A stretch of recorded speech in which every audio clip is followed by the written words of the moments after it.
India தக்க பதிலடி கொடுத்திருக்கிறது. இந்த பதிலடியை இந்தியர்கள் பல்வேறு பகுதிகளில் கொண்டாடி வருகிறார்கள். அந்த கொண்டாட்ட காட்சிகளையும் பார்க்கலாம் திரு நிரஞ்சன்.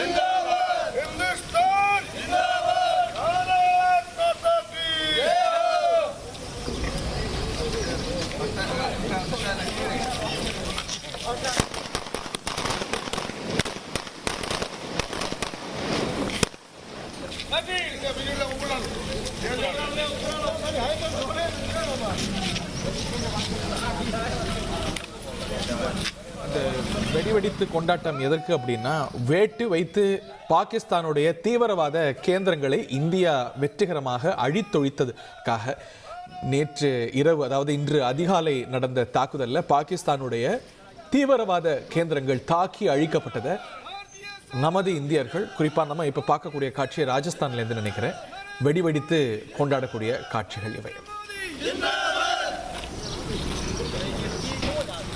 ஆபரேஷன் சிந்தூர் இந்திய இராணுவ வெற்றிகளுக்கு இன்னொரு திலகம் அப்படின்னு தான் சொல்லியாக முடியும்.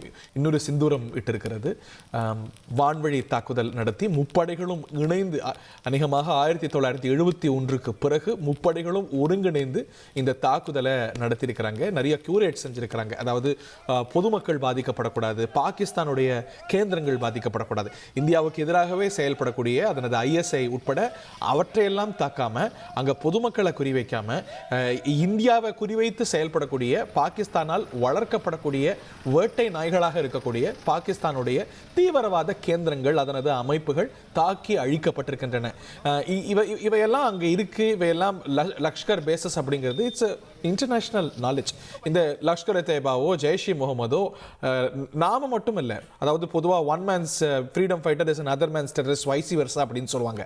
அந்த வகையில் இல்லை, சர்வதேச சமூகத்தால் ஐநா பாதுகாப்பு கவுன்சிலால தீவிரவாத அமைப்புகள் அப்படின்னு ப்ராஸ்கிரைப் செய்யப்பட்டிருக்கக்கூடிய, சொல்லப்பட்டிருக்கக்கூடிய அமைப்புகளுடைய பேசஸ் தான் இந்தியாவால் ரொம்ப பொறுப்புணர்வோடு பொதுமக்களை தாக்காம, பாகிஸ்தான் இராணுவத்தையோ அந்த நாட்டுடைய கேந்திரமான அமைப்புகளை தாக்காம தீவிரவாத கேந்திரங்கள் மட்டுமே தாக்கப்பட்டிருக்கிறது ஆபரேஷன் சிந்தூர் மூலமாக.